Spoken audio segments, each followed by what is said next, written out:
বাবা 5 মিনিট হওয়ার পর একটু কমে গিয়েছিল, আবার একটু এখন নামলো। ভগবান,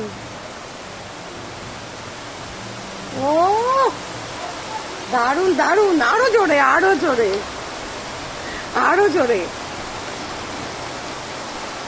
শখটাই না হলো একটুখানির জন্য, পুরো উড়ে এসে কোথার থেকে কি পড়লো, কার বাড়ির গাছের ফুল এগুলো, কোনখান থেকে এলো ওই ফুলগুলো।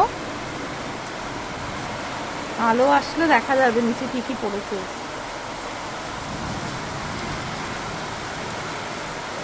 বাবা, এই যা, লাইটটাই চলে গেল।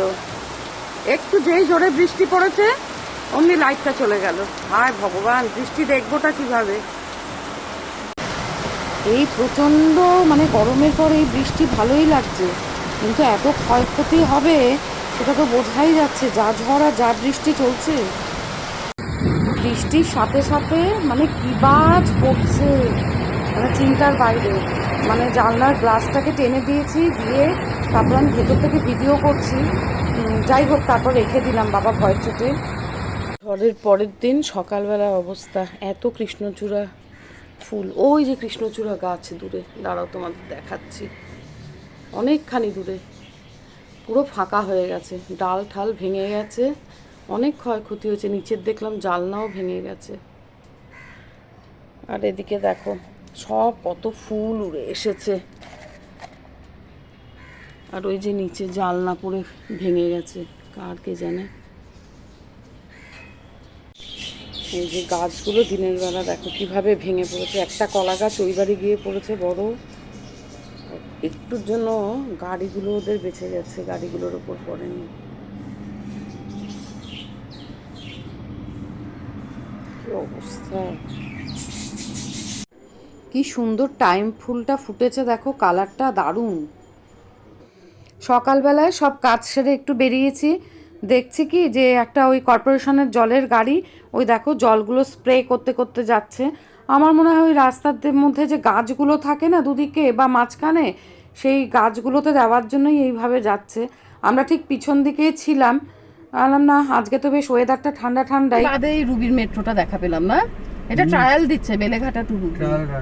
হ্যাঁ হ্যাঁ, ভালো লাগছে, খুব আস্তে চালাচ্ছে। গুড ইভিনিং বন্ধুরা, সকালবেলার পরে আর সময় পাইনি, একটু বেরিয়েছিলাম, প্রচুর কাজ ছিল।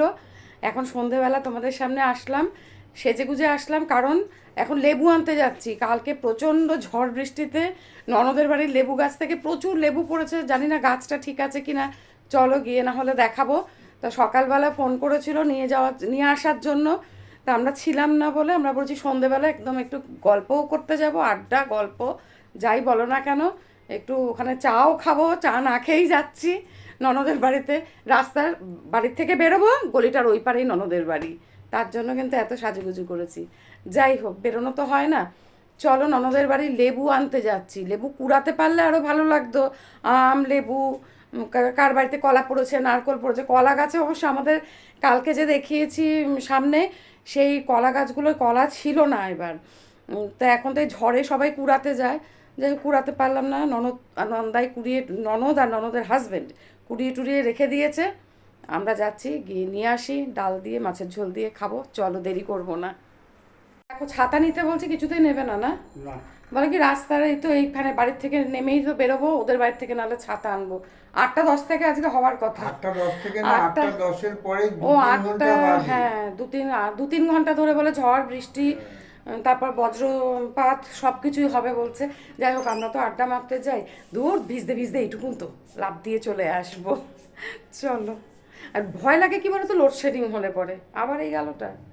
ঠিক আছে, 7টা 25 বাজে, 8টা 10-এর পর বলে আসবে, জানি না। আবার কি গুমোট গরম বলো, কালকে ওরকম ঝড় বৃষ্টি হওয়ার পরেও। ঠিক আছে, ওখানে গিয়ে আড্ডা মারবো। কে না, তো ঝড় বৃষ্টি হওয়ার পর এখন কোথাও বেরোলে পরে সব বন্ধ করে এ করে প্রিপারেশান নিয়ে তারপর বেরোতে হয়। এখান থেকে এটুকুন যাবো, তাও বাবারে হয়নি এখনো, দেখো। আরে চলো, গাছ না লেবু গাছ, ঠিক আছে লেবু গাছের নিচে বোধহয় লেবু পড়েছে। হ্যাঁ দেখি, টাটকে দিই। ব্যাস আমরা ওপরে এসে আড্ডায় পুরো জমে গেলাম, তার সঙ্গে খাওয়ার দাওয়ার, চায়ের সাথে ওদিকে ওই যে টিভিতে খেলা চলছে, দারুণ। চায়ের সাথে ছিল চিড়ে ভাজা আর একটা কি, আর এদিকে ননদ লেবুগুলো দিয়ে দিল। দেখো কি সুন্দর, লেবুগুলো আরও বড় হতো। আর ওদিকে ননদের ছেলে ফোন করেছে, ওরা ঘুরতে গেছে, ওরা তো আমেরিকায় আছে। তা সেই ননদ কথা বলছে নাতির সাথে। আড্ডা আমাদের শেষ হলো, এবার বাড়ি ফেরার পালা। নিচে নেমে দেখি একটা টেবিলের ওপর এই বড় বড় পিতলের হাঁড়িগুলো রাখা। তা জানলাম যে আমার ননদের শাশুড়ি, উনি তো নেই, মাসিমা ভীষণ ভক্ত ছিলেন ঠাকুরের। তা উনি এই মন্দিরগুলো এত যেতেন, তা ওনার নাম পুরো খোদাই করে লেখা আছে স্বর্গীয়া কমলা দাসের মানে স্মৃতিতে। ওই দীপক দ্বারা আর কি এই বড় বড় হাঁড়িগুলো 3টে মন্দিরে, আমাদের এখানে ত্রিপুরেশ্বরী মন্দির, বাসনা কালী বাড়ি, আর আমাদের বাড়ির সামনেই আছে হচ্ছে জোড়া মন্দির, সেখানে দেবে। আর 3টে বড় বড় হাতা, এত সুন্দর। আর ওদের বাড়ির মূল আকর্ষণ হচ্ছে গেট দিয়ে ঢুকেই এই বজরংবলী বাবার বিরাট বড় এই ফটো। এটা কিন্তু এখানে অতটা বড় লাগছে না ফটোটা, কিন্তু বিরাট পুরো দেয়াল জুড়ে ভীষণ সুন্দর। তা দীপক দা আবার লাইটটা নিভিয়ে দিয়ে বললো এরমভাবে তুললে পরে বেশি সুন্দর দেখতে লাগে।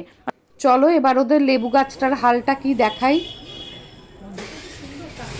ও লেবু গো, গিজ গিজ করছে, পাতার থেকে তোমার লেবু বেশি।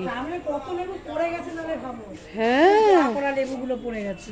তুই এইটা, হচ্ছে না তো, হ্যাঁ আমারও জবাগুলো হচ্ছে। ভেঙে গেছিল গো। লেবুর সাথে সাথে কয়েকটা কারি পাতাও নিলাম। ওদের বাড়ির বাইরেটার অবস্থা দেখো, রাস্তাটার কত গাছ ভেঙে পড়ে আছে। এবার একটু গালেউটি কাবাব করার ইচ্ছে ছিল, তা সেইটাকে মানে পুরো প্রিপারেশন করা ছিল, মশলা টশলা মাখিয়ে সব কিছু করে। এবার এসে ফ্রিজ থেকে ওটাকে নামিয়ে হাতে একটুখানি ঘি আর তেল এই একটুখানি দিয়ে এ দেখো কাবাবের মতন করে একটুখানি গড়ে নিলাম। পরে আমি কি কি মশলা দিয়েছি না দিয়েছি পরে একদিন বড় করে ওটা ভিডিও একটা করে দেখাবো খন। আজকে এইটুকুনি করলাম, কারণ রাত হয়ে যাচ্ছে বলে। তা বেশ সুন্দর, কিন্তু খেতে কিন্তু খুব ভালোই হয়েছিল। আমি অত কিছু ওরকমভাবে মানে পুরোপুরি জেনুইন যেভাবে করে মানে অথেন্টিক সেইভাবে তো আর করতে পারিনি। যাই হোক আমরা দুজন তাই অল্প কটা একটুখানি ওই কাবাবের আকারে গড়ে তারপর ফ্রাই প্যানে অল্প একটুখানি তেল দিয়ে, ফ্রাই প্যানটা যখন তেলটা যখন গরম হয়েছে একটু চারদিকে ওটাকে ঘুরিয়ে নিলাম, নিয়ে তারপর একটা একটা করে ওই ফ্রাই প্যানে সাজিয়ে দিয়ে ওটা একটুখানি ভাজতে থাকলাম। বেশি করিনি, 6টা মতনই করেছিলাম। যে ঠিক আছে পরে একদিন আবার ছেলেরা আসলে বউরা আসলে ভালো করে করব, তখন সেটা তোমাদের সাথে পুরো শেয়ার করব যে কি কি মশলা দিয়েছি না দিয়েছি। এই দেখো আঁচটা কিন্তু খুব বাড়াইনি, যাতে ভেতরটাও পুরো সুন্দরভাবে হয়ে যায়।